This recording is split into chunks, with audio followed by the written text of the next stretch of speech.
Hello and welcome to UniVoyage. I am Shubhangi Awasthi of the Indian Institute of Management IIM Indore.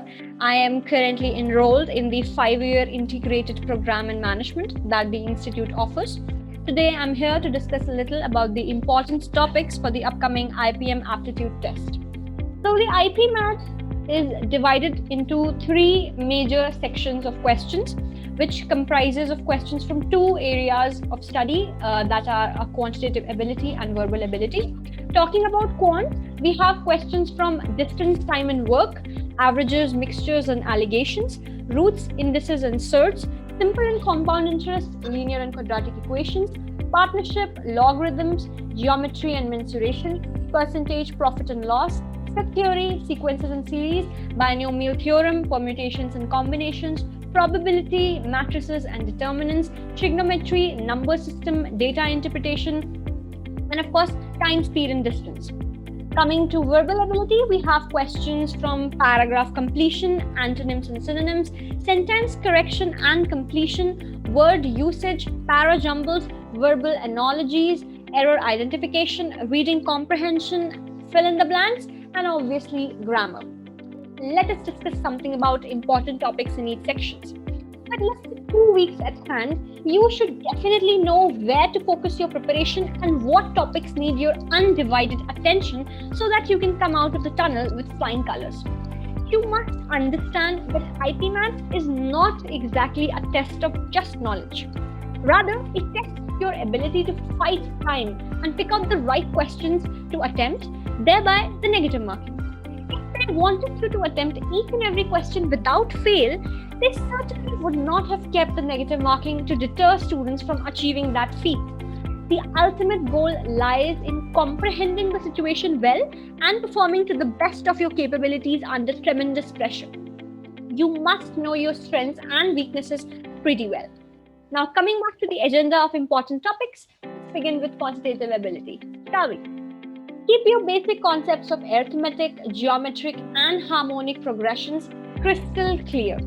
These are literally hymns straight from the Bible of IPMAT. Direct questions may or may not be asked from this topic, but rest assured, these concepts would be incorporated in at least 30% con questions.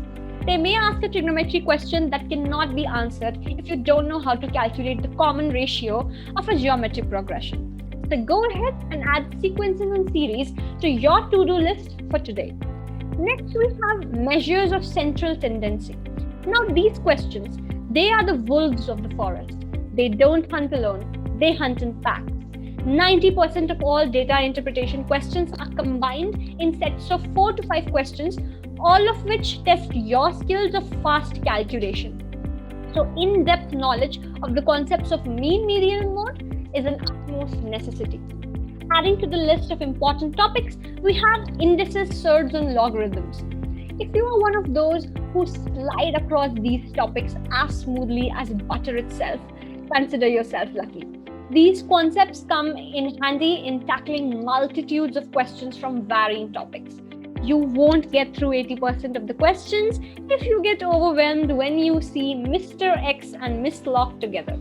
So I'd suggest you quickly get past your fears and take a dive into the vast ocean of knowledge that these topics offer. Moreover, do not shy away from set theory.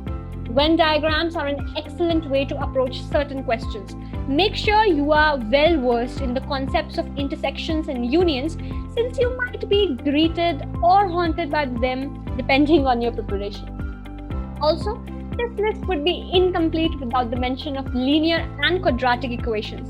These concepts are the backbone of many quant topics, and a thorough familiarity with these concepts would stand you in great stead. I am deliberately not taking basic math topics like profit loss, percentages, and simple and compound interest, since I believe you guys definitely do not need my assistance in such things. Also, permutation, combination, and probability are definitely important topics, but I think they are not very multi-purpose because you get pretty straightforward questions from these. My purpose was to remind you guys of topics that come into play while solving questions related to other concepts. Moving over to verbal ability, I really hope all of you got your hands on this fantastic book I talked about in one of my videos, Word Power Made Easy by Norman Lewis. If you have finished that incredible piece of work, I am sure you're thanking me from within. If not, well, you're lost. That book must have given you something new to add to your diction. All I can say is that preserve that earned knowledge well, because you might come across some of the words and phrases mentioned in that book. If you read the book properly, you must be well aware of the Greek and Latin roots. This trick is very important as it helps you identify the meaning of some words which you might be seeing for the very first time. For example, bibliophile. Now, if you know the root technique, you can easily identify that the word can be broken down into two parts, biblio and phil. Biblio means related to books and phil stands for philion, which means to love something. So the word bibliophile means a person who loves books. This was a simple example of the trick I am talking about. You can comprehend how handy this trick is. In addition to this, make sure you are well versed in your grammar rules, because those are the only key to identifying the errors in the sentence correction and completion questions. Also, reading comprehensions are the wolves of this forest. They come in sets of 6 to 7 questions at least. Very difficult. You just have to apply basic logical and critical thinking. You need to sharpen your inference skills a little bit and you will easily sail through this area. Other jumble questions can be tricky. They were for me at least. Attempt them only if you are 100% confident that you are correct. There is absolutely no point in gambling over such questions and landing up with negative marks.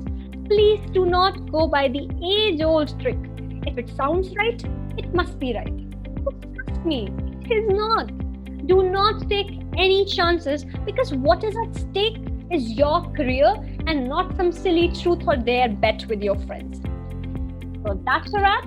I wish you all the very best for your upcoming entrance examinations.